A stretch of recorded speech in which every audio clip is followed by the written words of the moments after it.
We sent it to a home group chat and a friend group chat.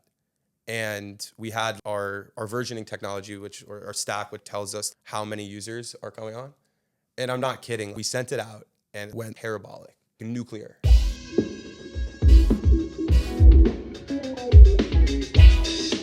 Welcome to The Stroll Season 1. I'm your host, Sam Thompson. In this season, I'll work to engage in conversations that dive deep into the intricacies of each guest's unique career, while also bringing to light the reality of how each guest maintains their health in the professional culture they work in. In this episode, I sit down with Will Goldman. Will grew up in New Jersey and thereafter majored in neuroscience at the University of Texas, Austin.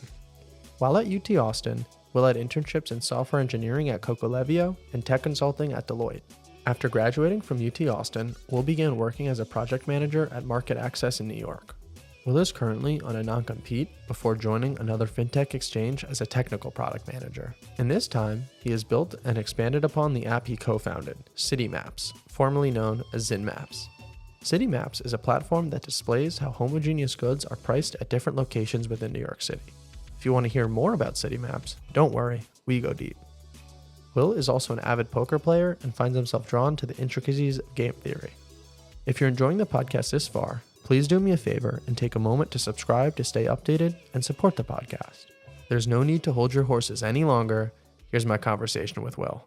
Will, pretty recently you've been working on this very interesting project and eventually what might even become a company in of itself, CityMaps. Could you maybe tell me and our listeners a little bit more about what CityMaps is and how it started? We are living in New York City, a pretty dense area, and there's coffee shops, there's all of the different stores, there's bodegas, all these different stores, on every block you're having multiple different stores selling who knows what.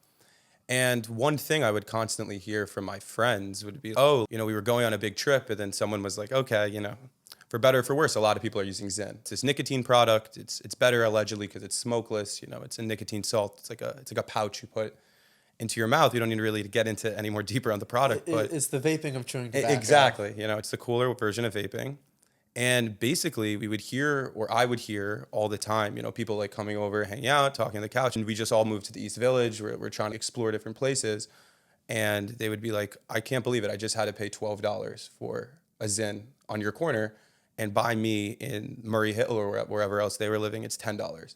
And you know what? You hear that a few times. You're like, you chalk it up to different differences in prices. But then you hear it a lot. And then you hear people saying, wow, I'm talking to a friend who lives in the West Village. He's like, I Zyn, and this is something I do often, So it's depends if it's once a month or a once a year expense. But once you're doing something every day, and you're not saying that for better or for worse, again, these dollars, they add up. Oh, I live in the West Village. I just paid $15 for a Zyn. And you hear this case a lot. And what made this specifically, different, I live with a quant, so I hear a lot about arbitrage. We're going to trend to the same price, especially if it's the same thing. And with Zyn, there's no difference. If you want to get a piece of bread, and you could say, oh, it's $8 at this location and 14 here, but this piece of bread is farm grown. These things that can kind of differentiate to it. So it's not a one-to-one, but with Zyn, it's literally one-to-one. There's no difference in processing and manufacturing and display between if you buy a Zyn at a fancy hotel versus if you buy it at the place that just opened down the street. It's the same product. So there should be no price differences for the same product at different places.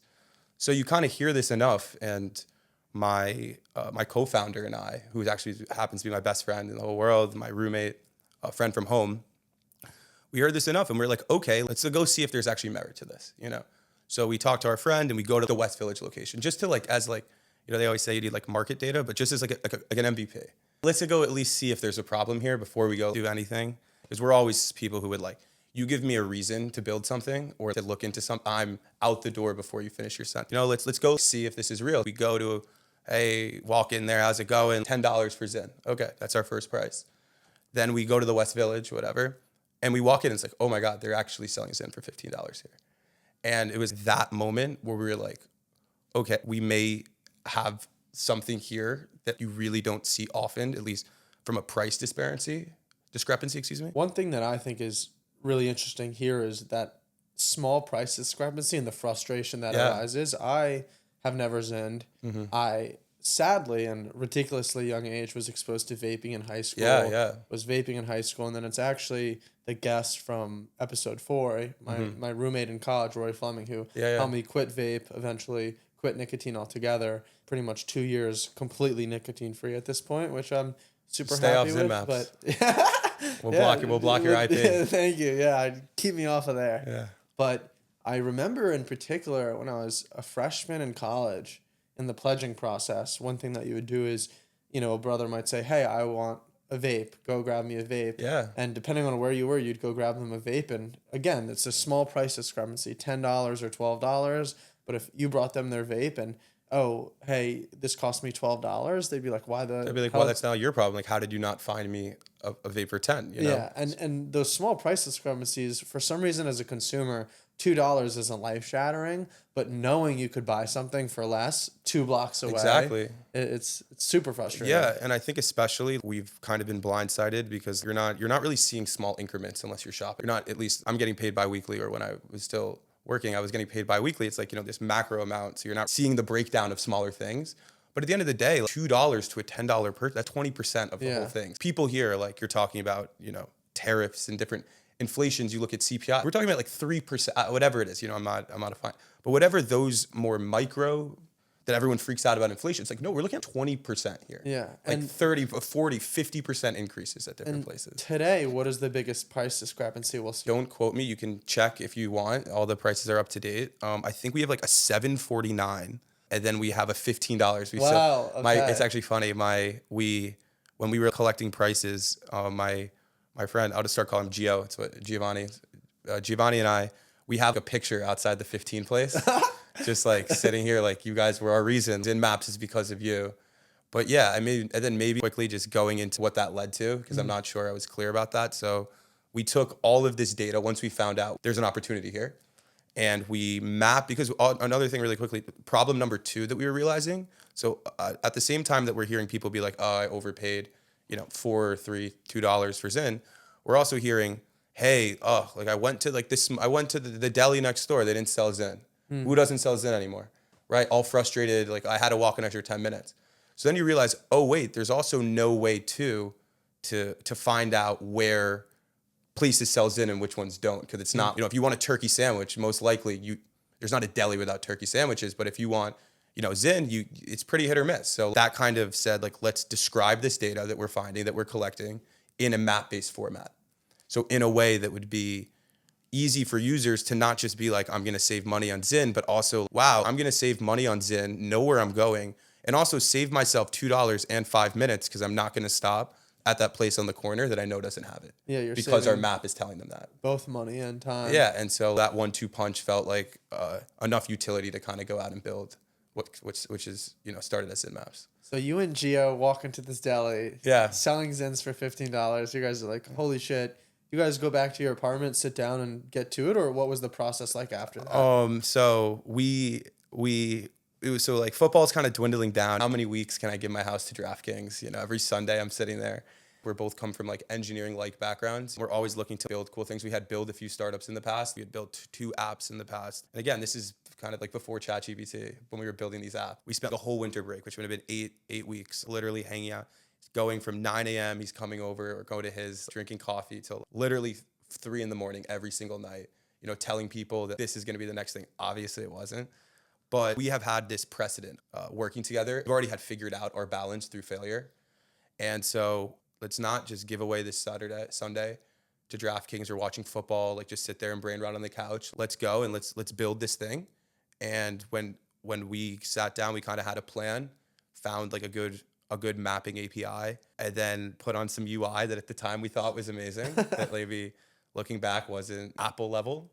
But then, and then kind of put that together. Then we had like a working MVP without the, a lot of data, but at least was completely functional, maybe in a day or a day and a half. So it took you guys maybe Saturday morning, Sunday afternoon, there's MVP. Done. And then, but you realize too, when you're doing things, there's ironically, a lot of our biggest blockers aren't actually in development. We'll sit there, I could sit there, give me a coffee, give me some good music. And we have a setup in my room.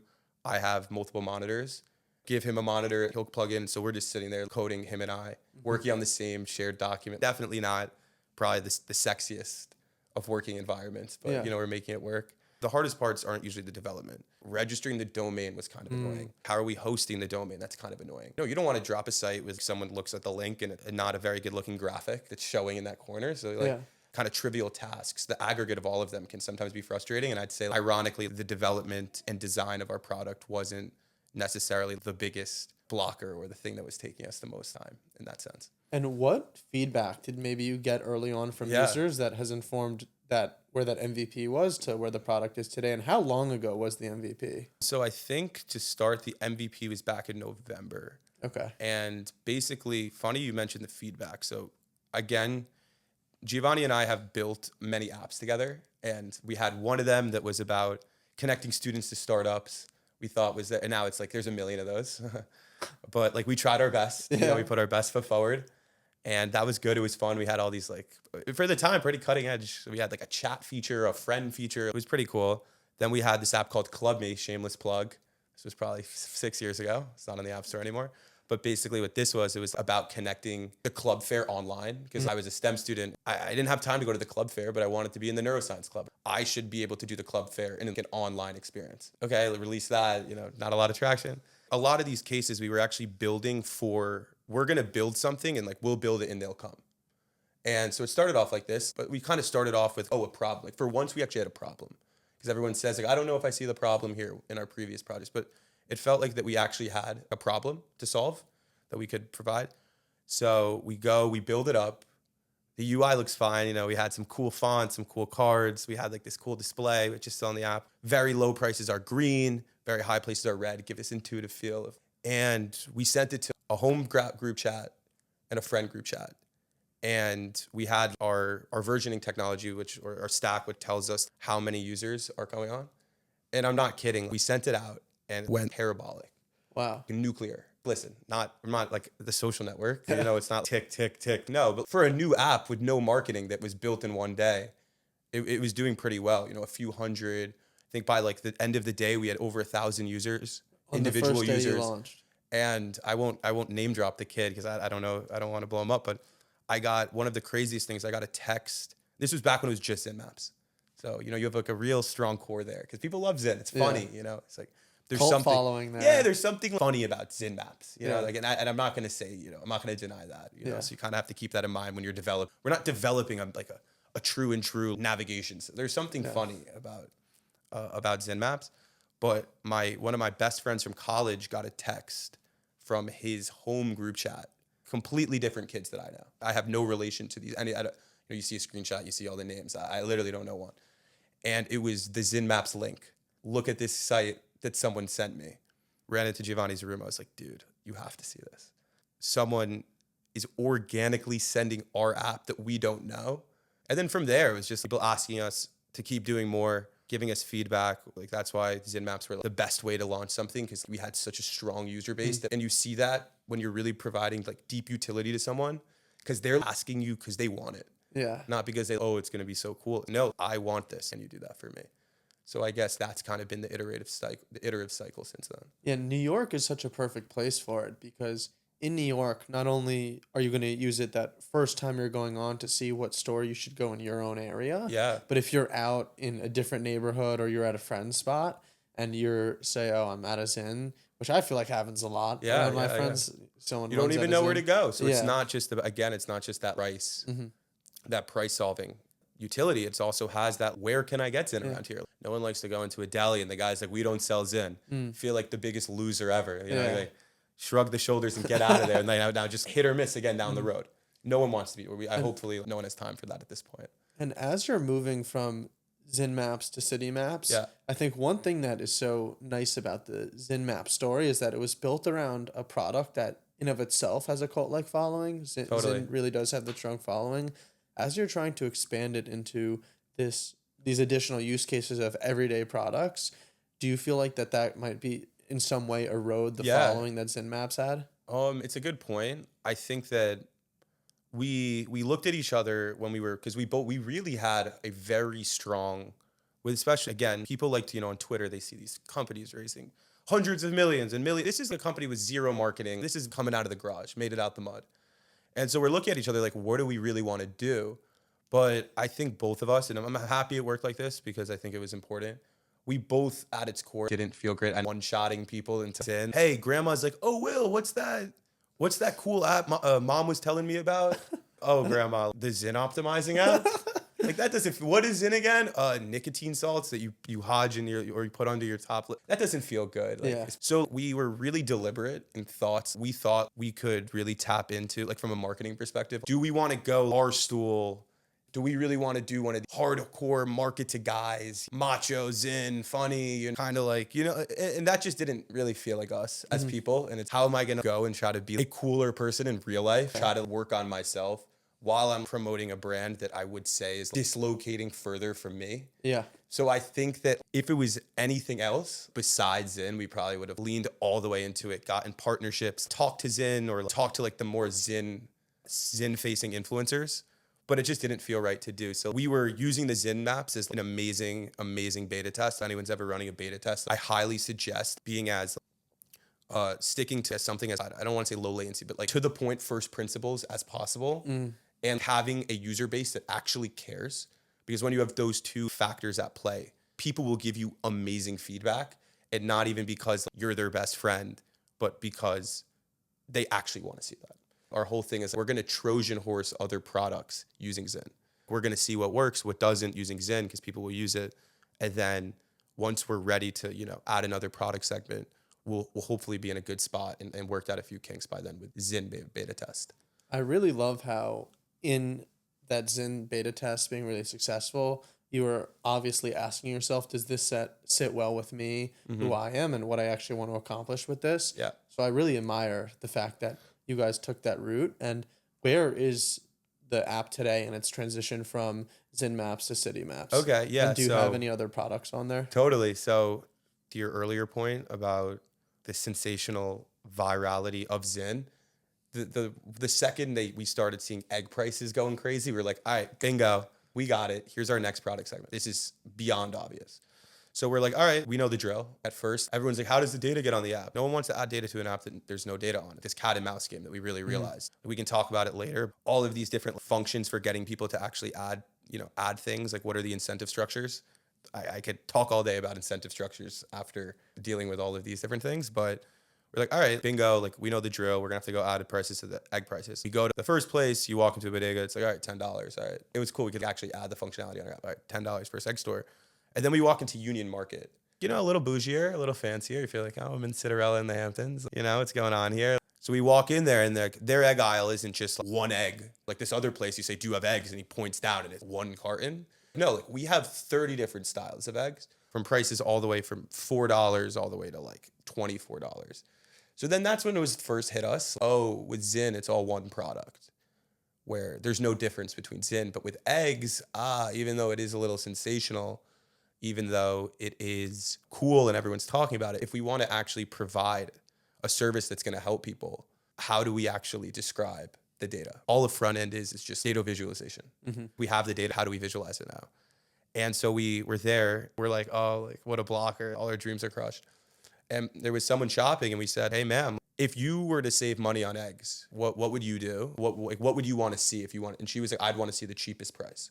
So we said, okay, let's listen to the customers. So we started going and then collecting the cheapest prices of eggs at every different store, and then started displaying that on the map. If you're someone who doesn't really care, you're inelastic to price movements of eggs, like you're not going to be using our service anyway.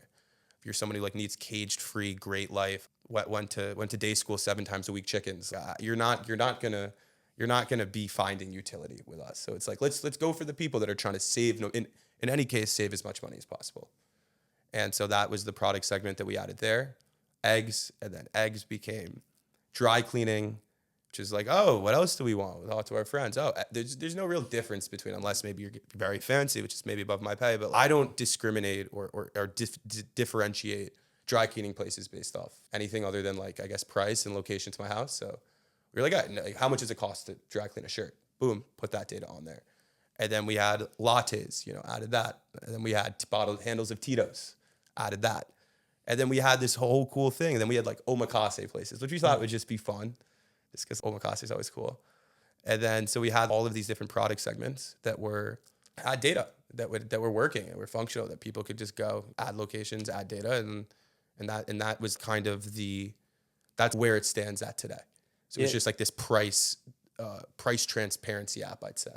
Yeah, it's really interesting because the real products that are the perfect fit for CityMaps are products where you have a consumer that sees that they're homogeneous goods. Yeah. That everything is going to give them the same utility, and the only differentiator is price. I think dry cleaning is a perfect example of that. And then omakase is interesting because the food and the actual experience itself might not be exactly the same, but it's one-for-one experiences. Yeah. I think as someone who's I think I've been to omakase like twice in my life, and it's been some of the ones in New York where they'll offer an $80 omakase. Yeah, and it's fun. You see $80 and you're in the East Village. This is a popping place. You're offering $80 omakase. Do I know if this is like the best omakase ever? But you're staying in business. The doors are open. There's a lot of these places. Can't be that bad, right? Unless it is, put it on the map. Yeah. Let people know. But kind of working off that. So then we got to, that's where development, incrementing off the software of the prices kind of stopped. And we were like, let's just ship this.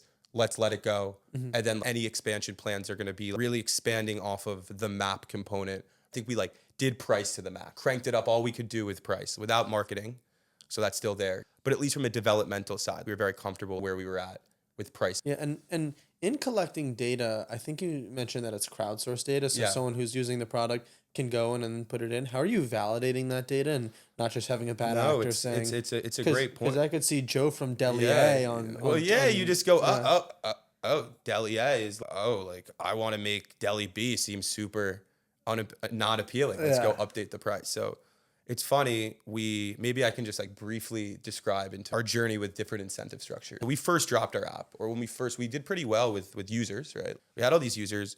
We realized that there's basically two different types of users on our app more generally, even without price. You're going to have users that are reading, right? That are using your app in a read way. Like, I want to find, I'm going to look, I'm going to digest your information, and then I'm going to leave your app. But then you have users that are also like, I want to contribute to the ecosystem. I also want to add places. I want to update. I want to help with governance, right? So those are our two different main users. And at first because Giovanni and I are very big integrity guys. The only thing you can mess up here is if the data is bad. If someone says to me, I don't want to use this because I don't know the data's bad or the data's bad. Okay, do me a favor, go down the street, show me a point of data that's bad, and then we can have a conversation. There's always this hate about people just assuming the data's bad, but it's show me where it's bad. Yeah. But that was our biggest fear. That will make the app just like an art project. If what is it, just displaying arbitrary prices. So we were like, all right, let's go lock it. Everything has to be an account. Make an account to update a price, make an account to add a location. If you want to do anything on our site, if you want to read it, sure, go and ingest the data, go read it, scroll, what are the prices of eggs? That's fine. And then we realized, and we shipped with this account, and we were like, oh wait, we were trying to mitigate all these bad actors, the AB, the attack of of competition, and we're like, wait, okay, well, we may have went too far. No one's even making accounts now. So I think it was that dance. What we did at first is we were looking for incentive structures that were our first idea was that you have users and they have a username and they go and they do actions on your app. And based off their actions, they get a score. You add a place, it's 100. You verify a place, it's 50 points, 100 points. And then we have a leaderboard. And we got that from a lot of different places that do something similar, like Waze, for example. They have a thing where I'm on my app Waze. I see there's a cop car down the street to the right. That someone entered that in. Someone saw the cop car, drove by, and entered that in. It's gamifying, contributing to the platform. Exactly. So you're like, how did they get that? Why is someone taking time out of their day to actually do that if they're not being incentivized? So we kept that in the back of our heads. And we're like, okay, for now, we don't think we have a big enough product to really have people do it for the good of the game. We can do something maybe have a leaderboard and the top 3 people get a prize. But then you realize when you go to financial incentives, it only bolsters the bad actors. Now you're not just doing it for competition. It's I could destroy the competition and make money. Yeah. We quickly realized financial incentives weren't going to go. So we've dropped the app and we were like, okay, let's just do the leaderboard. We said we'll make the prize pool to be determined. We would have that flexibility there.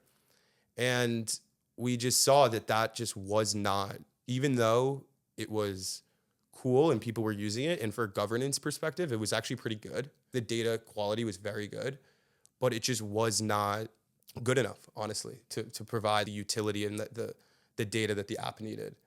And so we took off the need for the account for a user to update.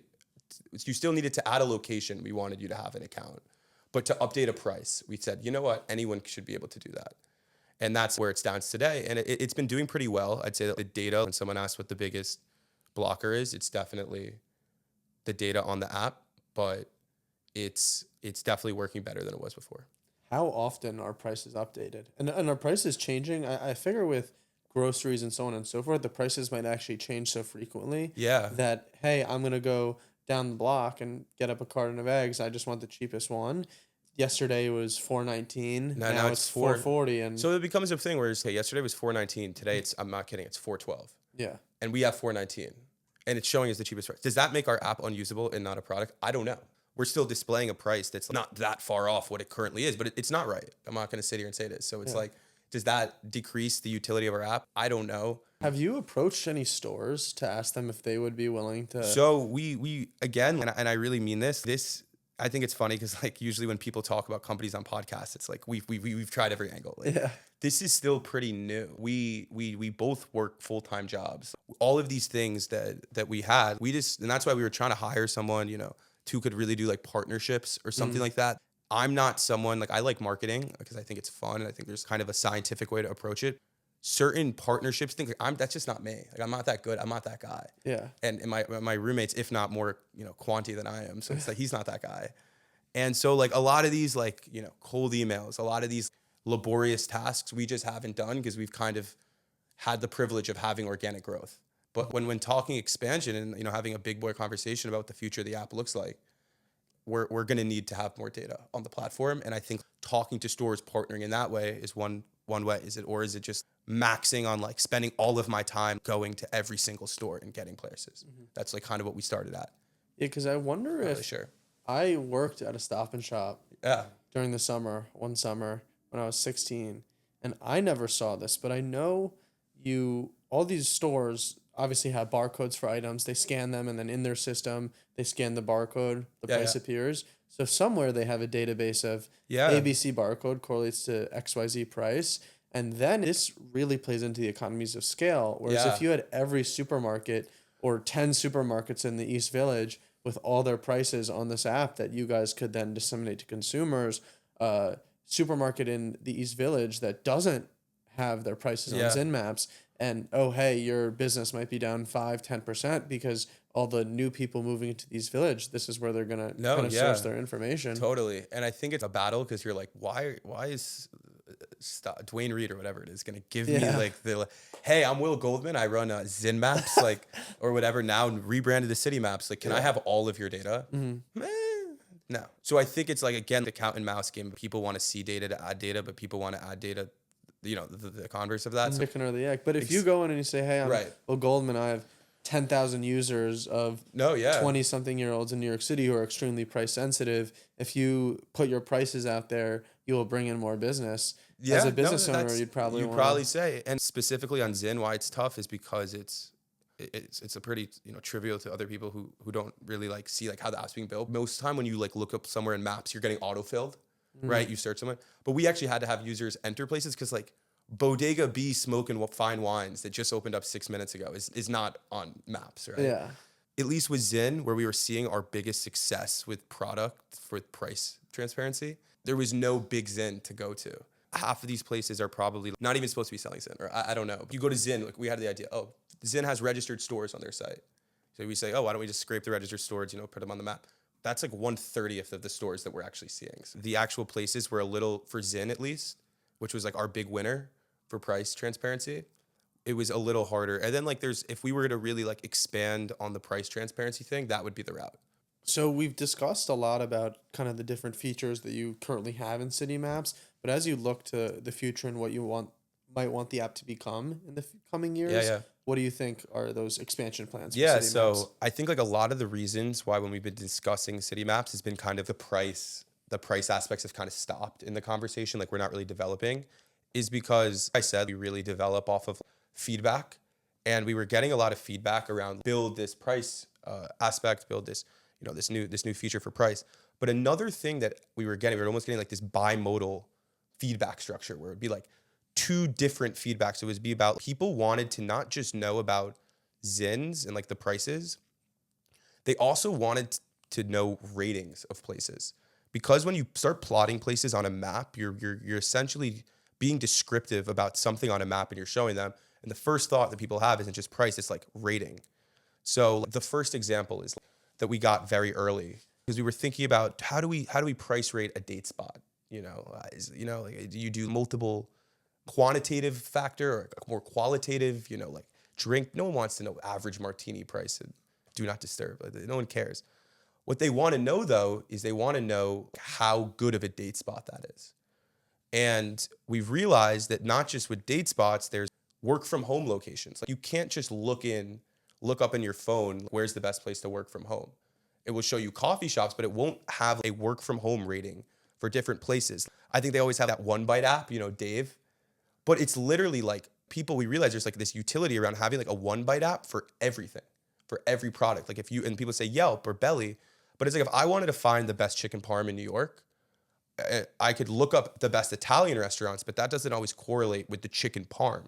Yeah. So we now have allowing users to now rate products at places. Like, you have a toggle on the top that they can scroll and maybe work from home, date spots, matcha, anything they want.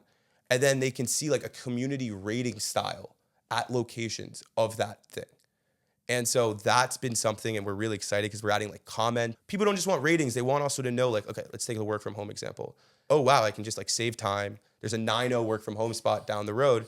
But then on comments too, they can also see like not a lot of outlets. Oh, I actually need an outlet. So they can have like these descriptive factors that are like completely community sourced and that are all being provided by users. And then another thing too, people, I love calling things like corny and not corny. Like I think it's always just fun. I'm opinionated and like I think it's the perfect amount of having opinion without being like a douchebag. So we're about to drop like corny maps where like users can rate how corny different places are and comment on it. And so like that's something that doesn't need prices. That's something like, so now people are really excited about that. Being able to just rate their personal date spots. And then you can show like eventually like they'll have their own map, their own ratings, and they can share their map with other people. And then you have ideas where you have a favorite TikTok star and like, oh, like Jack's Dining Room. I know everyone loves. I don't know if you know the guy. Yeah. It's hilarious. But you could see like where Jack has eaten and what he's rated places, And so I just think there's like no like social / like informative product that's completely map based at the moment. And that's like where CityMaps is really trending towards. Yeah. And once again, I think it's just so commendable how in 90% of your discussion of where you want CityMaps to go, it's feedback and user centric. Yeah. And, that really is, I think, the crux of what you hear from a lot of people about what the real meaning of entrepreneurship is. And it's great that you guys aren't straying from that in your development. Yeah. And like one of the last things I'll say about this, kind of looping it back to general incentive structure, it was like, we kind of realized that like, hate it or love it, like they're like certain incentive structures are like built off like our like fundamental like ideas as humans. Like financial are one way to do it, right? But then you also have this way of like Instagram incentive structure. No one's making, now with ads, before that, no one's making money, but what they did tap into is that this social incentive structure where they were able to get people to post on Instagram because it's like, if I post a great picture of me, maybe, I'm not trying to be too like humanistic, but maybe like in a mating virtue signaling way, like I'm able to now attract, a mate or something like that. So like they've tapped into this like psycho social structure, kind of similar to what we're trying to do with CityMaps. Not like as like one-to-one as that, but like more of this humanistic social structure where it's like if someone wants to add their rating, like, they can add a funny comment that maybe gets 80 likes, or they want to like show someone like, oh, like, I don't think this place is corny. Like, so like we really are going to try to tap into that like social incentive structure where you're getting people to maybe out of love for the game, ideally, but maybe like if that's what it is, like to advance their own brands and their own ulterior motives in whatever way they want. And if they want to have third use cases, like just like document cool places, like that's sick. But yeah, like I think like from an incentive structure, it's way more clear than getting people to post in prices. It's like, no, like let's get people to post, like have an opinion. Like sometimes like the best people are the people that like disagree with the convention. Like, oh, I think Utopia, like you can like go out there and like gain 10,000 followers on Instagram by saying like, I think Utopia bagels are bad because everyone, and that could be your stance. And like, so like allow people to have this social way of engaging and like see how that incentive structure works, because we're really trying not to optimize for like profit maximizing functions. And is there any, I'm guessing present day, the answer to this will be no, but then looking to the future, I'm curious, how would you guys theoretically monetize this? It's a good question. So I think like maybe I could go over quickly, or maybe I could go over monetize. I was going to say like the future plans of what we're doing, because like I don't want anyone thinking like, oh, like because I'm talking a little bit like that's like, it's over, like that's the end of CityMaps. Yeah. So it's actually the opposite. Like we kind of are pivoting from specifically price information, but besides that, maybe I could get into that in a second. But I think that like I've never really been someone who's like would build things for the price to make money, where I think that like you go to job to make money, and I agree, because I wouldn't be doing job if I didn't make money. But like with building things, I don't really see like we should be profit maxing equation, because I just don't. I'm not even saying this to like sound like, but I just don't think that's how like true innovation happens. Like true like building cool products happens is to make money. Let's say we had, I'm making this up, 6,000 users daily who are using our app, and we were literally had no ads. We're making no money, and it's like you have small marketing budget just to keep things chugging. And someone comes up to you and they say like, hey, like you're like, I have 6,000 users. They use our app. They're like, we'll buy it for you for $1. You'd be like, no, like that's way too low. And they'd say, all right, $50. The point why I'm saying this is like, okay, there's obviously like an intrinsic price or like an inherent like value in this thing, even though it's like, I don't really know how it's valuable or why it's valuable. Like if we had 800,000 people, and this would be a million, gazillion people using the app, we would never sell it for $50. And I think that like that's not just because out of pride. It's like no, like people like like they would want to buy it for $50. Mm-hmm. So I think that like that's always something to think about, where it's like I don't necessarily know how we'll make money. The cool thing now about like building, it's literally free. Our hosting's free. Our domain was $50. We split it. My time is free. Like my co-founder's time is free. Even though we like to say that we're like, it's not, but it is. And it's like, why would I need to rush into monetization? It's like build something cool. And I think that like monetizing isn't cool. Monetizing is like the opposite of cool. Like building a cool brand that people like that's cool. Like building something that like serves a utility for free, that's accurate, like that's cool. And I think that if you build something cool and you stay true to like the founding vision, like we would have just like one shot like 14-year-olds into buying Zyn if we actually wanted to like be like, how do I sell it? So it's like always funny to me where like I told you, like I was like a neuroscience major. I never like really had an interest in studying business at school like on that level. So it always sounds funny to me like when we talk to like business centered people and they're like, oh, like I don't see a monetization strategy here, or like, oh, like I don't see any way to make money, like so I'm out. I'm like, number one, this isn't Shark Tank. Like, I don't care if you're in or you're out. Like we weren't asking for anything from you. So it's like, and their first question is always, how do you make money? Not in the way you ask. Like I think obviously you're asking like just more generally, but they're like, how do you make money? Because that's the only way you can, that it makes sense to even be doing this. Yeah. And it's like, I don't know. Like, I don't really care. Like, let's just build something that's like so cool. And that like again, that like people use, like, that's cool. Like, it was funny when we first dropped, so our versioning software shows us like where the clicks are coming from. Okay. And so you'd see like 350 from Teams, meaning that's getting like sent around in Teams chats. So like that's cool. Like there's no value dollar on that. Like I don't care. Like it's just like that's cool. That feels cool to me, and that feels cool to the people that I think are cool.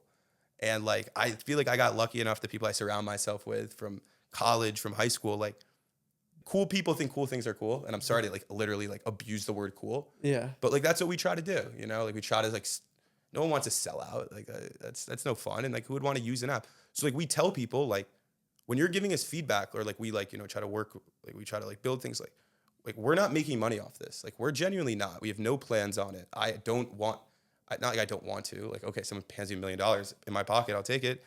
I'm not doing this to make money. And like we want to like, and it kind of goes to our building style, like how we develop with our users. But I don't know if that answers your question. So it's like we don't have a monetization strategy. Like if it was up to me, if the app is free and people are using it, and we have no overhead, like, like servers, like things will get more expensive API calls and servers as we expand. But then like, why? Like, I don't see that to being a thought until like, maybe like it must be, where it's like we're reaching an inflection point. Yeah, for me, the approach to my podcast has actually been a little bit the same way. I actually had a lot more startup costs than it seems like you did. I had to buy these mics, I had to buy the camera. Yeah. And then also in experimentation a little bit, I bought these lav mics, and then I realized the audio quality just isn't quite what I would want, and I want to put out a quality product. And I think for me, the two metrics of success, or the one metric of success I use, is just how many people are listening to this. Yeah, yeah. And it's so cool. I think right now, episode 1 is the highest, has been listened to the most, and it's at like 50, 60 people. And I think that's sick. And I'm happy with that. And I think in social media age, you see 60 people, like no one actually like digests like how much these numbers are. You see someone casually gets like, 15,000 views. You're like, dude, like, do you know how many 15,000 people saw that? So 50, that's like 50 people would fill up this room that are listening to us talking, like a South by Southwest event. Yeah. So it's just crazy when you really think about that. Yeah. Somebody told me that I was speaking to someone a little bit about social media and putting things out there, and how you never know what can blow up. But then what he posed to me, which was a really valuable framing, is if you put something out there and it only gets, you'll say it only got 200, 300, 400 people viewing it. Mm-hmm. And then you just put 400 people out on the street, you would be like, holy crap, I reached 400 people. This is amazing. It's actually insane. Yeah. And I just think that like, especially when you can get too granular, or you get not granular enough into the data, like people have just become so desensitized to like what these numbers actually mean, that like when you put it in perspective like that, it's like, holy moly. Like when we got our first, like whatever, 1,500, 10,000, I'm like, dude, that's 10,000 people. Yeah. Like, I don't know how I feel about that. I don't know how I feel. Like I genuinely, like as a human being, like my genetics, like how my brain was structured, I don't know if I'm supposed to like have like facilities to digest it. Like something I put, if you were in this, hundreds of years ago, and you're getting 10,000 people reading like something you wrote, it's like, this guy probably like has made it and is like a best-selling author. Yeah. Now it's like someone puts like some like slop out on the internet, it gets seen by 10,000 people. It's like, another day on the burner. So it's like, it's actually just crazy. I mean, that's a bigger conversation about reach and like what that means, but it is cool. I mean, especially like you put something out there and 50 people are tuning in, and it's, that's really cool. The one other thing that I will be completely upfront about that would be great if I could monetize the podcast a little bit is just, it would really enable me to increase the quality of the product I put out there. I wouldn't necessarily make money and then try to pocket it and spend it. I would immediately use it to, pay an editor to take off more off my plate, pay someone to help me increase my setup, maybe actually rent a podcast studio. Yeah. And one thing I actually read before starting the podcast and thinking about what type of setup do I want, and I found this very interesting. I read some case studies of podcasters, YouTubers who, by anyone's metric of success when starting out, would have been incredibly successful, maybe 200,000, 250,000 subscribers on YouTube, really successful podcasts. What they'd say is, hey, I would do a video, maybe 3-4 videos a month. Each video would make between $3,000 and $4,000. And you think, hey, that's incredible. You're making maybe $12,000 to $15,000 a month off your podcast or your YouTube channel. Right. But their costs were $4,000 or $5,000. They're operating at a loss. Yeah, they're operating at a loss. And I realized I don't want to have such a cost to each episode that the money I'm spending just to produce that marginal episode is prohibiting me from continuing. No, and I think that's definitely valid. And I think though that like, okay, like maybe cool is not right, maybe like tasteful money generation or whatever you want to call it. Where it's like, I think if someone's finding like our app to be helpful, and I'm like, okay, we're charging this literally the bare minimum, like, sometimes like Wikipedia, I don't know how their structure works, but it's like, we're asking $2, like something like that, where it's like, we're literally taking money just so like we can keep the lights on. Yeah. But I think that's still cool. Yeah. And I think that's like still okay. Like if you're enjoying this content, like what am I supposed to do? Just empty out my bank account? Like that's not sustainable. And I think that model is actually an interesting model where I've seen some, I think it's a take on the classic experiment of start a lemonade stand. Yeah. What's the most profitable way to do it? And I think somebody found that the most profitable way to do it is actually give the lemonade away for free and then ask for donations. You pay what you want. Exactly. And ZynMaps could turn into something like that where, hey, statistically, you've gone on our app to search for Zyn prices 10 times, Totally. maybe potentially saved $50. Consider a $1 or $2 donation to help us with like our server and Yeah, API yeah, costs. and I think people are open to that, and I think like especially like how we build things is that I've actually learned this from my job. So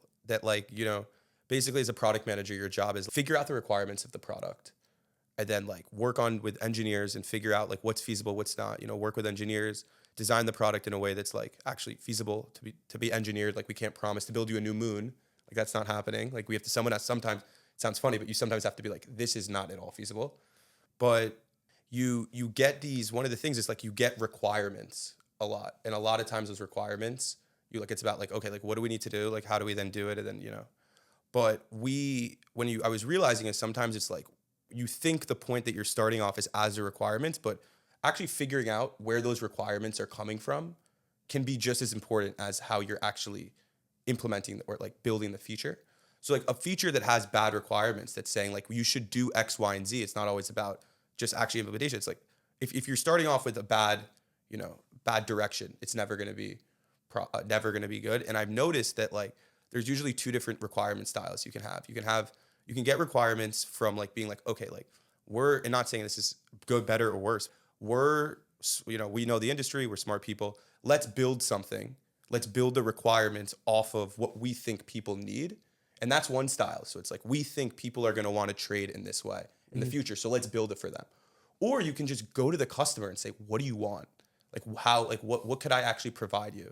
And I've noticed that second way of just saying like, I may be the smartest person in the room and I may know exactly what the market needs, but like just asking the customers what they want, like the actual people who are using your product, is by far and away, I think, a better strategy. So I think it kind of goes back to like monetization and things like that. Like we literally will post surveys on our Instagram, CityMaps Instagram, citymaps.nyc, saying, what do you guys want built? Or like have like 5 things, pick your favorite option. And we literally, Giovanni and I will like wait till it expires, figure out like how to like, some people are like saying, oh, like very strongly, very weak. Then we'll like take the option people want to see, and we just build it and ship it. So I think that like when people are getting to like, someone suggested, I think we should have a card structure that looks like this. And we just like built it for them. And they were like, oh my God, like you actually did what I asked. Like, and you see like that type of person, like they're happy to now use your app. And like, if there were any type of, monetization strategies, I think that that's like a good way to like soft launch that, because like, you're like, we're all building this together. Like this is like a product that's bigger than me. It's like, you guys also have ownership.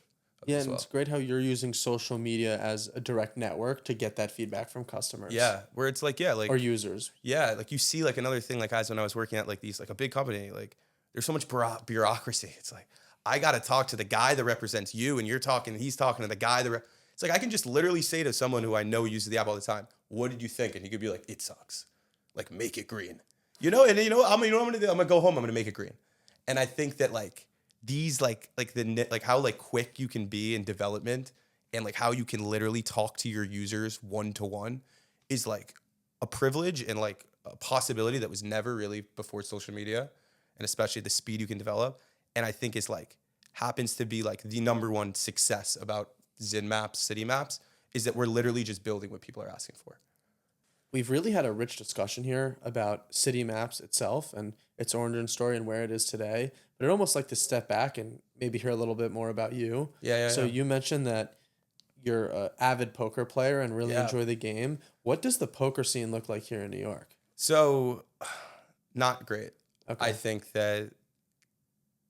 so like kind of how I started playing poker was that I was in school at Austin, and in Austin, Texas, shout out UT.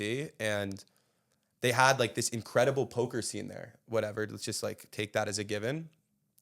Coming down from like, I had never really gambled in high school. It was never my thing. I just never had the money to do it.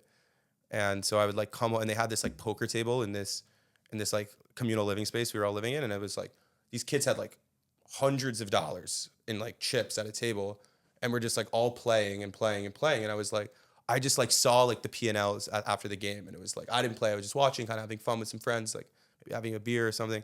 And it was like some kids were up like hundreds or whatever, 50, tens of dollars, whatever it was at the time, it felt substantial. And I was like, all right, like I got to learn how to play this game. And then like you learn a little bit, and I was like, holy moly, like people play so poorly. And this is literally just math for money. And the second I realized like how bad people were, and I don't mean this in a rude way, so like maybe don't take that, but like how I guess not game theory oriented, maybe that's a better way to say it, people were, and how it like in ways it's just literally like math for money. I was like, this is a perfect marriage, and then just started like studying as much as possible, like just digesting all the information I could get. And then so I would go to these games in Austin, you know, gradually started off with like, let's say $100 bankroll, and really worked that up into $100. You know, you lose all of it. I would like then go and like review all my hands. Like I had no idea what I was doing, but I'd be like, I don't know what I'm doing, but I know what I'm doing isn't right, and I know what that guy's doing, that's not right either. So trying to figure out, you know, read a few books, and then over time it was just like, okay, like, you know, this is how this spot makes sense. This is how it becomes a lot of pattern recognition, almost like chess, where it's like, it's not always about just like remembering. It's like, oh, like I recognize this opening. Here's my defense to this opening, and like kind of like it's not as much of like a regurgitation because it's a little more complex, but. And yeah, so and then in Austin, it was like, boom, like there became these bigger games. They had these legalized poker rooms where we had online school, and it was like I could take my whatever amazing class, love UT, but I could take my class from the poker table while I'm like you know, like grinding hands with other people, and it was fun. And then like as the games got bigger, the scene was just amazing. Explosion of poker. So you had all these tech guys in Austin because it was also heating up with like tech. And the one thing people want to do, chess is solved. No, it's not. You know, it's not. No one really cares about chess anymore, and there's no financial incentive. I disagree with that. But fair. Continue. So, when I'm saying this, I don't mean me. I'm saying the type of people I was playing poker with. I see.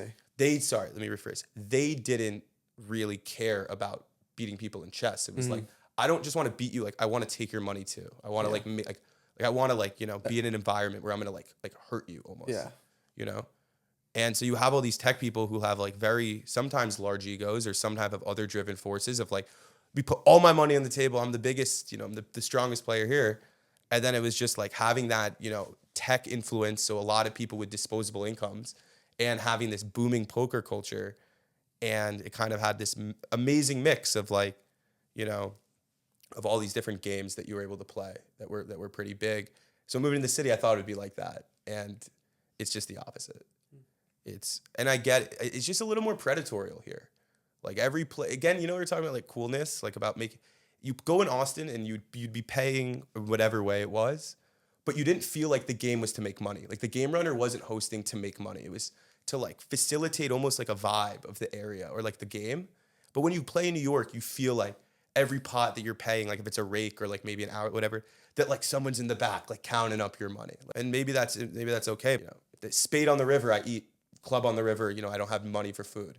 And it's like, that's not a game I want to be playing at. And you mentioned the rake that some houses will take in facilitating the games. As someone who's orienting your thinking in terms of the math of the game, how do you factor that in terms of not only do you need to win maybe 51% of the time, you also need to win to the extent where the rake isn't eating so I mean, home.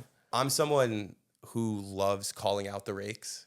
There's this hilarious dynamic where you're taking money off the pot, and everyone thinks like these games are run by mobsters. Don't ask questions. You know, it's not like that. It's like, I'm going to ask the guy how much he's taking out of the pot. You're not going to break my kneecaps. Yeah. Like, I'm going to work tomorrow. Like, you're going to have me show up with a broken kneecap over the $50, you know, like, no. So I'm going to ask you at the rake and like have. And you just see like, so I guess I like doing that because I just like, rakes just like bother me. It's just like the opposite of cool. It's like you're running a business here. So every decision feels like predatory. It's cool. What about poker is like the more you want to learn, the more you can. So there's like strategies that are solved for how to play raked games. Like for example, pre-flop is something that like, you know, everyone bets and then the bets get collected. You know, raise, call, you could re-raise, whatever. Don't need to get into the rules of the game, but then the bets get collected and you see a flop, which is 3 cards. Yeah, maybe take a second. Can you define like call? Yeah. So basically, flop, river. Yeah. So everyone gets 2 cards. And then basically before any other cards get shown, you like put in money into the pot to say like, I have a really good hand. I'm going to put in $5. You say, actually, like if you have the best hand, you ideally want to get your whole stack in, right?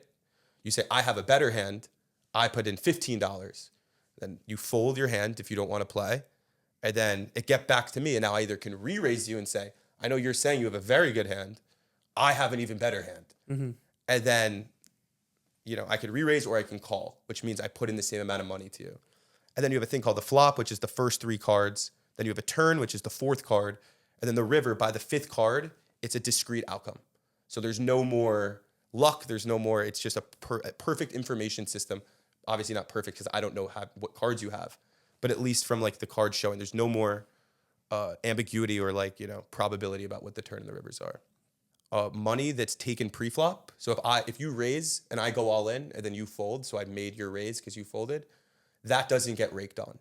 So the solver, what they call it, or game theory, ends up suggesting that you're supposed to play more aggressive pre-flop because you're more incentivized to win plots that are unraked. So you're supposed to play like tighter and more aggressive before the rake comes into it. So like pre-flop, you're supposed to raise more. You're not supposed to be calling as much because it's just not as good because you're just paying rake. And there's other like nuances that I just like don't want to bore people with. But like if there's any other strategy things, like I could sit there and talk poker strategy all day. But it's cool. I mean, from a game perspective, that like there's always more to learn. So like you can learn rake strategies. So they have like a lot of times when you're like studying different strategies, almost like studying opens, you have to input, is there rake or not? Because it will affect like, your first strategy, your openings, which then affects your middle game, which then it would be naive to say won't affect your end game. So it's like you end up in a different dichotomy of hands that you have available to you based off if there's rake or not. Interesting. And it's always a less fun. It means more folding. And so it seems like you're not playing as much maybe now here in New York than you once were in Austin. Yeah.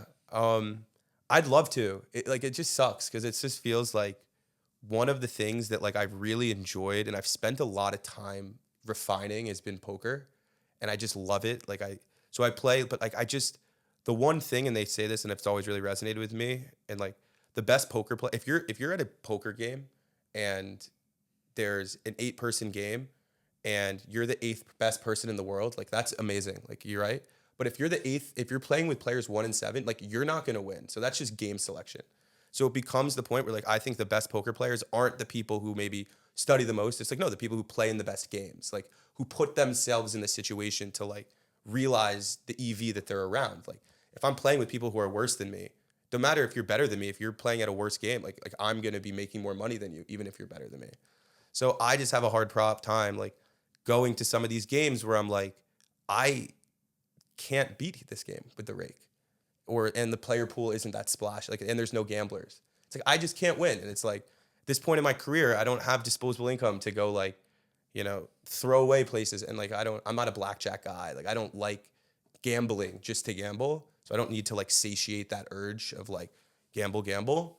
So for me, it's like it's definitely disappointing because I'm like romantic about poker. It's very weird, probably extremely weird how much I like poker, and like the math and everything that goes along with it. But I just can't justify. Like there's a couple games I play, that are, I'd say, are some of the best games in the country. That those games run like once a month, and like I will quit anything I'm doing to go. If I lost all my money, I'm somehow gonna raise capital at like an insanely high like rate. I don't care. Like we're getting to that game. Like this is. What's the buy-in in a game like that? It's a lot. What, like 2,000-3,000? A little more. Okay. So like I think like I'm not gonna I'm not gonna try to sit there short. But you see P&Ls in between I've seen high 5-6 figures. Wow. All on credit. Yeah. And that's when you say P&L, just maybe for the listener, that's someone comes in, maybe they buy. That's I bought him for $100,000 and I lost it. Yeah.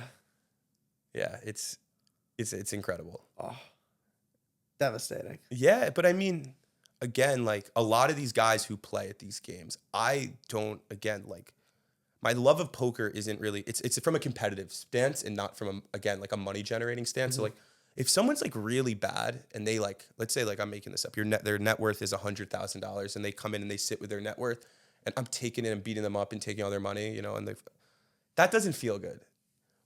And those type of people like aren't at the games. So like the type of people that are losing $100,000 are the people who look at me and they say, hey, like I'm gonna put you in a river spot that I know that you should be calling, like, and be making like like 3 chips of EV in like, let's say like a $15,000 pot. Like I'm making like $30 by calling and $0 by folding. You know, it's game theory, like the expected value. I have to call if I think it's going to be plus EV. Like he knows like that's my bankroll on the line. So am I really going to go do that to go like, and so that guy you'll call him off. Let's say if I make a massive call, I go up, I take thousands of dollars from him. He's laughing, he's having fun. He's cheersing with everyone there. He's like, I'm gonna get you next time. Takes out of his adds on 3. So these guys have, you know, no one's sad, you know. So it's like the P&Ls are a joke at the end. It's like who lost the most? Like that's almost a contest. But it seems like you're going in at least with a more realistic mindset of I'm here to compete and not necessarily make those cavalier decisions. Yeah. I mean, yeah, but it's just again like these guys are sharp and they know what they're doing, and like they're almost the scariest type of players because they're like nothing to lose, and you know I can't say it enough. They're sharp. You just know like a lot of them are traders, so they're used to these, you know, high stress, high vol, like high P&L differences every day, you know, and they're just someone like it's cool what they do at these games too. Everyone there is having like a macho brain competition and don't really care about the money, and I'm there like caring about the money, but like playing along, like literally playing along.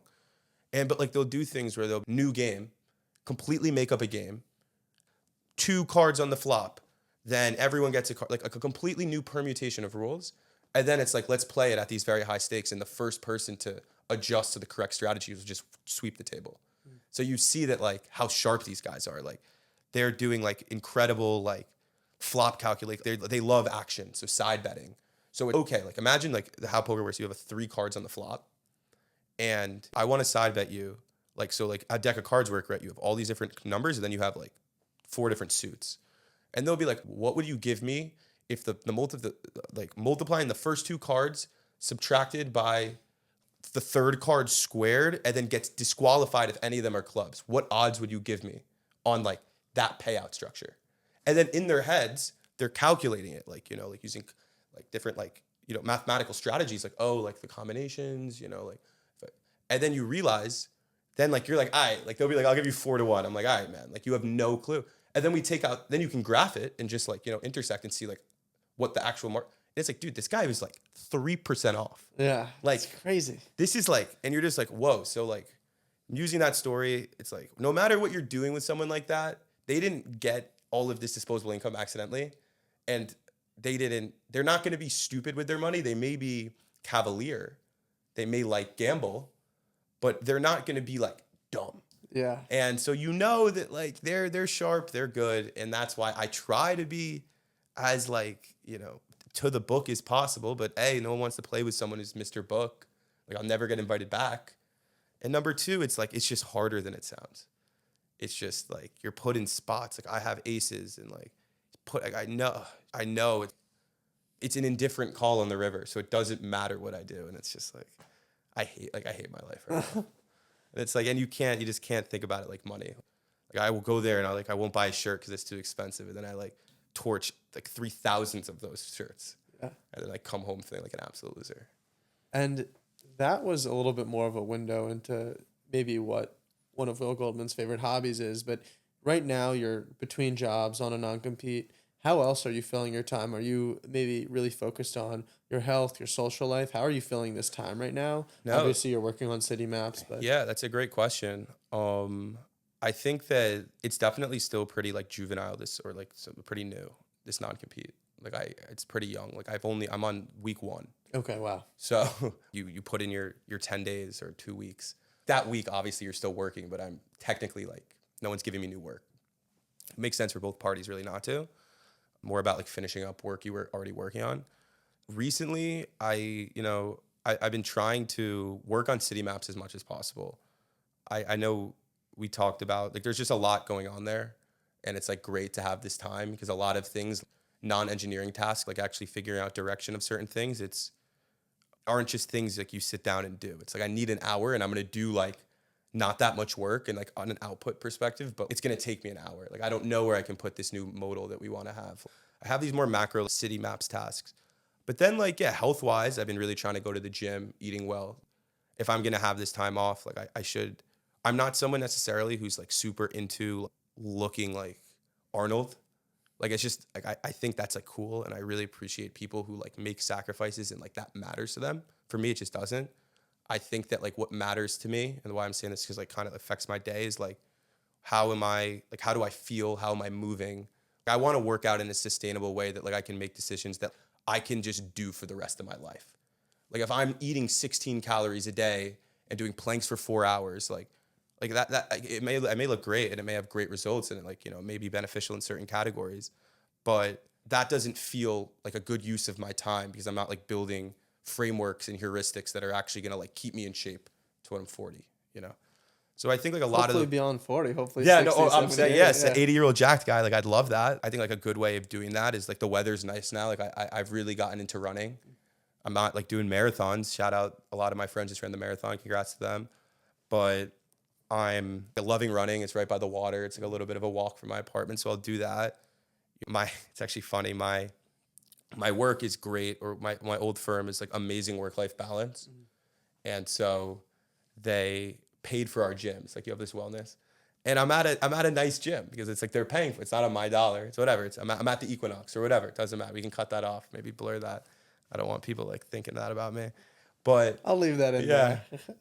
But the joke is I'm unemployed because it's still like how that gym works. It's probably brilliant. Like bill you the month before for the next month. And I paid kind of all up front where I live in the East Village, like Alphabet City, or like one of the nicest gyms there. And it's like, I'm the only schmuck without a job there. So everyone's probably looking at me like, who's this like crypto kid that like can afford the Equinox and be there Tuesday at 1 p.m. Well, actually, sir, I'm just unemployed. So that's been like this kind of fun. So I don't really know if I've kicked unemployed life yet, because it's hard to do that when you're still having like, I think that like the Equinox will probably go, like let's find a different gym when you don't have an income. But at least for now, I've been having this amazing, not having to work, being able to work out in a great area, the weather being lovely, and overall like a still like newness to the city where like exploring still fun. I think you're not necessarily unemployed. You're on a non-compete. Yes, exactly. But yeah, it's definitely a difference. But it's not. It becomes more one-to-one when you're not making income. Yeah. And I think that like no matter what the semantics of the reason are, no income still no income. And it's not like I can't pay the bills, but I'm gonna get paid in 6 months. And I don't mean that in like a provocative way. More like I think one of the things I've realized is like I am unemployed.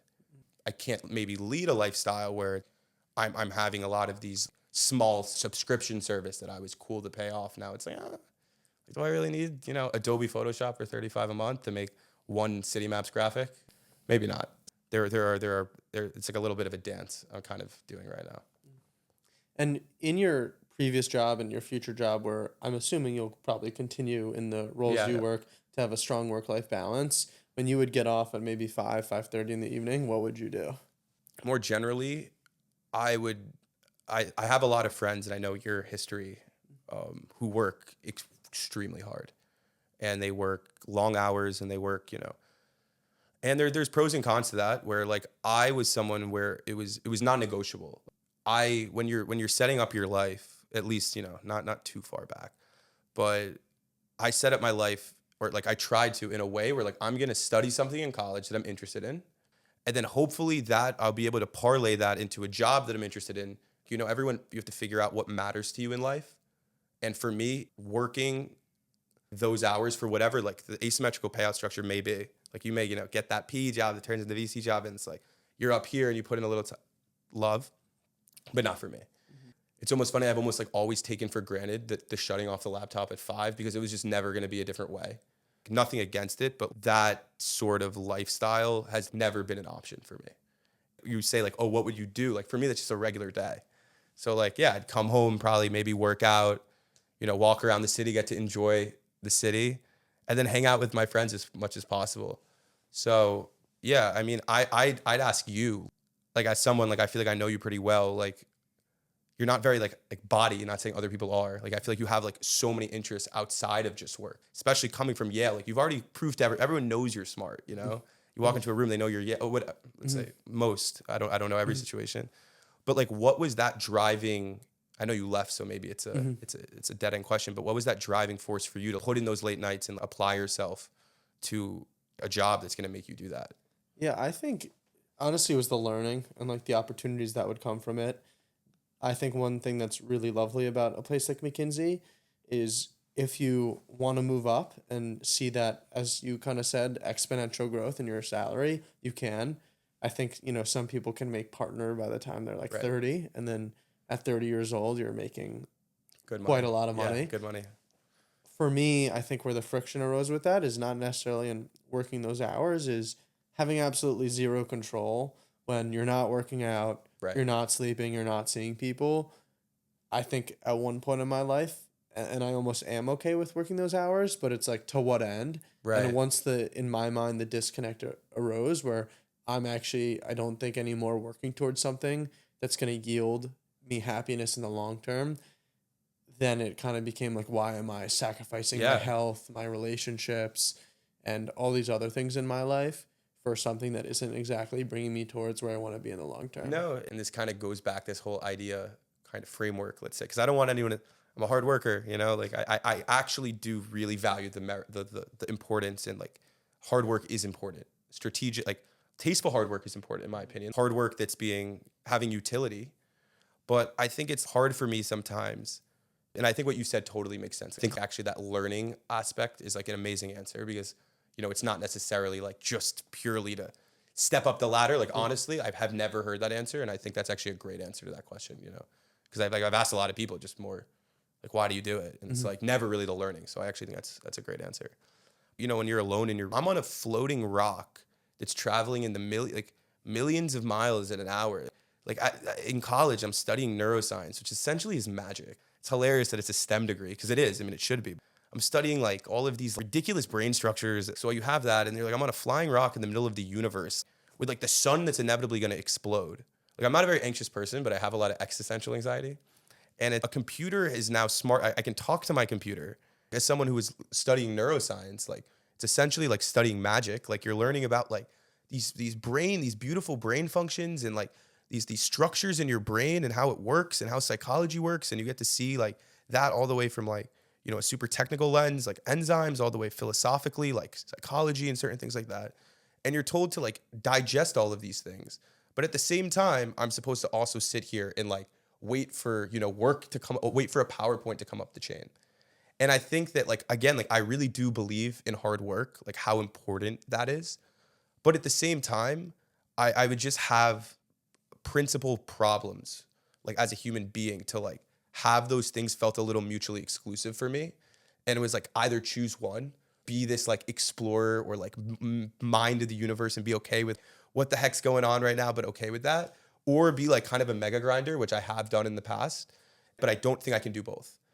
And I think that leaning towards, that more of whoa, what's going on experience is definitely a mindset and a framework that's not conducive of working like those insane hours, if that makes any sense. I think it makes sense. And I think for me, the biggest thing is just, what am I working those hours? Like what am I spending those intense hours on? And is that worth it for me? And am I kind of learning enough, or kind of getting out of it just as much as I'm putting in?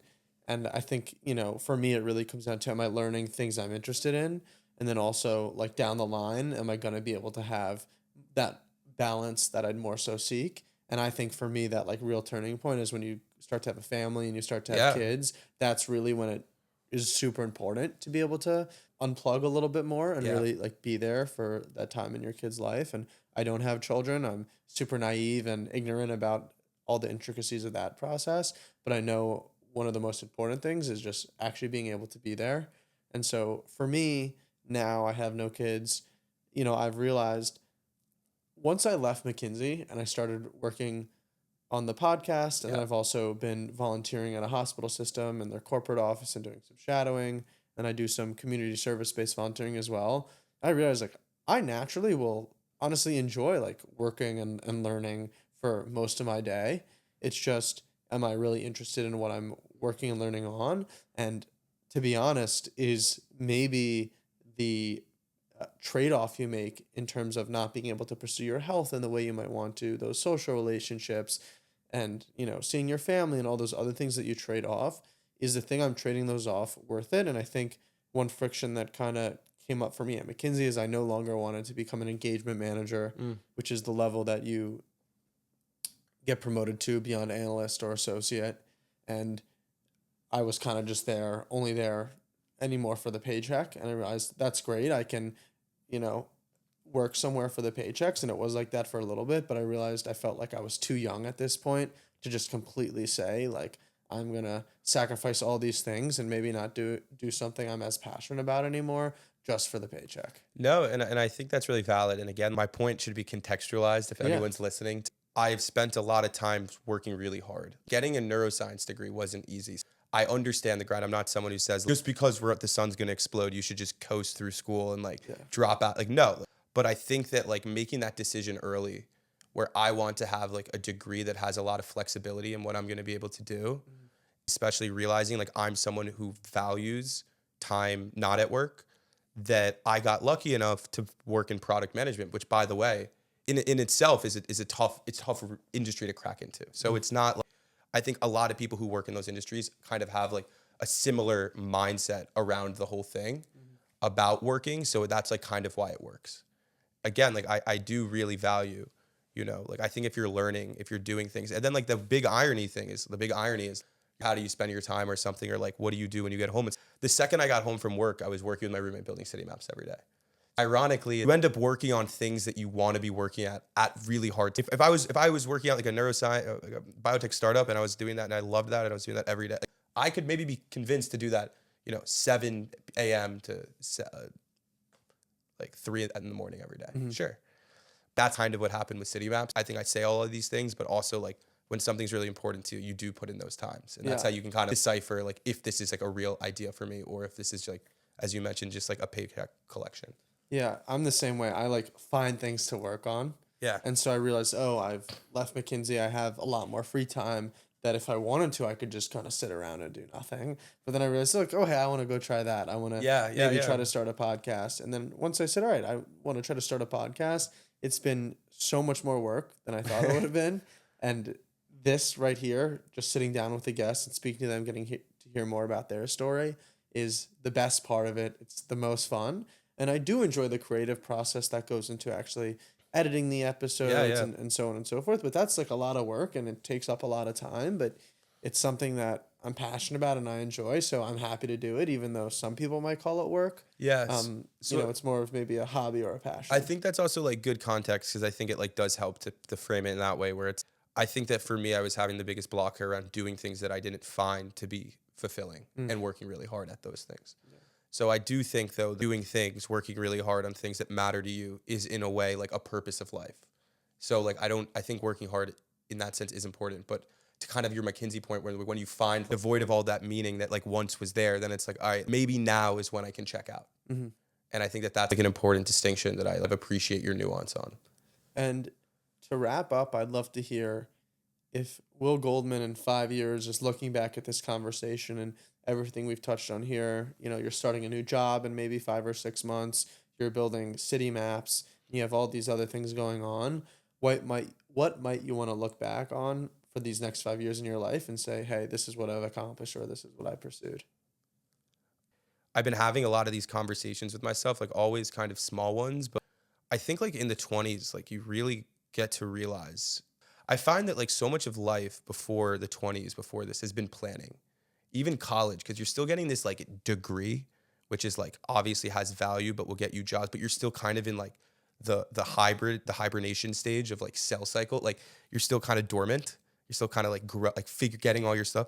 And then now if someone wanted to talk a big game in college, I'm going to go, be in the NFL, or I'm going to go work at a big hedge fund. Now we're in volatility realization period where you have all these distributions of how your life will work out. Now it's in the 20s, I've realized it's now we're here to actually live, not just live in a corny live way, but to actually do things. And I think that I don't necessarily have ideal 5-year. I've never really been a big planner, kind of blindly follow the light in certain ways, figure out my guiding principles and walk towards those, but don't really know where I'm going. And so I guess obviously it'd be cool to be CityMaps is worth $5 billion. I'm having an apartment, in New York, but in bi-coastal. But I think really practically, what I'd like is just to be I have had amazing experiences with people, being surrounded by people, and that could be like loved ones, it could be romantically, it could be friends, is like what is really important to me.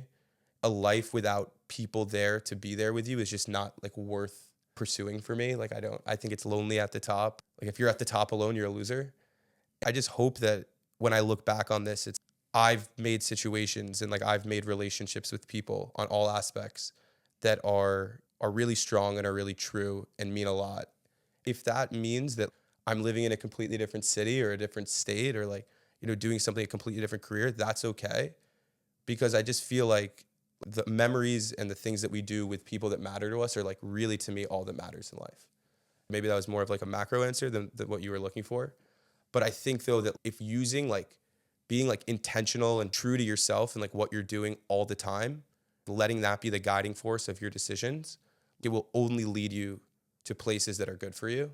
So I don't really live by I've never been attracted to like financial, benchmarks or even career benchmarks or even like relationship romantic. I just hope that I'm living a pure like life with like people that really matter to me are still like surrounding me in whatever way that is.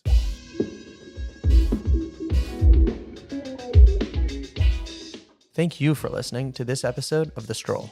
If you like this episode and would like to be in the loop for future episodes while also supporting the podcast, please subscribe here and follow the podcast on social media for updates. The podcast is active across all major social media platforms, including YouTube, and our handles are either @thestroll_podcast or @thestroll_pod. I'd like to give another big thank you to Will for coming on the podcast and speaking so openly about his experience building CityMaps. Thank you again for listening. Much love, one love.